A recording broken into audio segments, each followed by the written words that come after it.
Hi, everyone, and welcome to When Jesus Comes to Deer Camp. It is October 18th, and finally the weather has broken. Fall is finally here.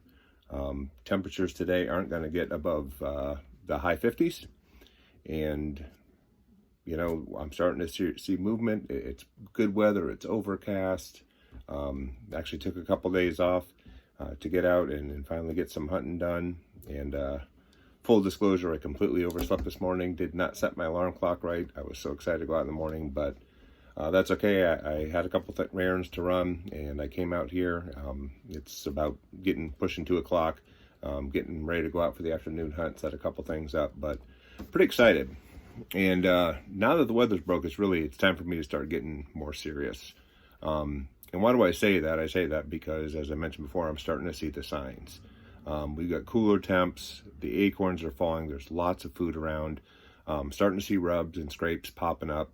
And of course, I'm getting all kinds of deer activity, movement during the daylight or real close to daylight and dusk hours. So all the signs are in place, that it's getting time to get serious. And paying attention to signs is actually what I'm going to talk about this video. Watch for the signs. It's really easy to miss signs. It's really easy to miss our spiritual signs because we get so busy. We get so focused on everything else. I mean, the world is full of distractions. It's full of things to get in our way to, they blind us. It clouds our eyes and clouds our vision to see what's going on. There's all kinds of excess. There's false teaching. There's false comparisons, false sense of security.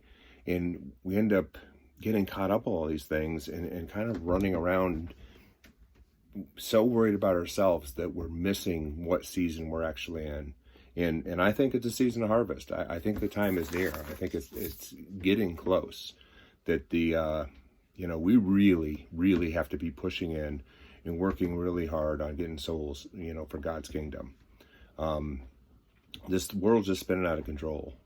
It's all this sense of self-gratification, and really we're making everything but God into God. Everything that we put in front of Him, and certainly the world is putting in front of Him. We're our own gods, or the government's our God, or there's all this stuff. And on top of that, then there's this rampant fear, and you all know what I'm talking about right now. But there's a fear, and it's controlling our government. It's controlling everything people do. We're reacting out of fear. We're reacting out of self-preservation and worry about self. And we still are reacting out of materialism, being consumed by all the stuff that we have.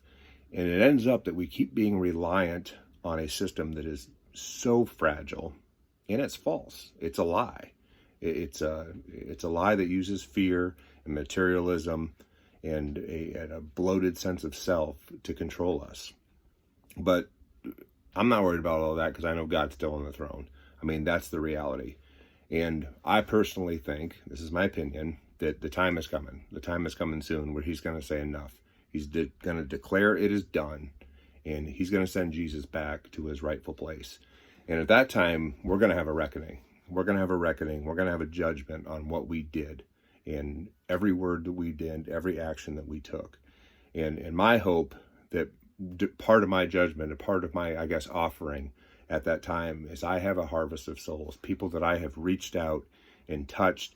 And I might not know it. I might not know ever that I did anything, but I know that I'm trying, and I'm trying to get out there and reach souls and touch people, and just hope that one day during that judgment day that I can bring forth a harvest of souls who get to spend eternity in paradise in heaven, with Jesus, as opposed to in hell, which to me, hell is very real. But the worst part about hell isn't fire and brimstone and all that stuff. It's absence of God, that we are going to be fully away from God, something that we never are, no matter how hard we try or how hard we, think we hide from God now in this life. We can't, because He's always there. But at some point, that's what hell is. Hell is going to be fully absent from God. And, as a reminder, that day there will be no atheist. There'll be no one who's arguing. Every knee will bow. Every tongue will confess But at that time, only those who have accepted and believe are going to get the reward. And so that's kind of my word for the day is look at the signs. Look at the signs of the season we're in right now. And man, ask yourself, seriously, are you preparing for the harvest? Are you ready to reap souls for the kingdom of God? All right, I'm really excited about going out tonight, and hopefully I'll get some more video to add to this video. If not, I've got some cool camera pictures and some of the work that I did today that we'll share. Until next time.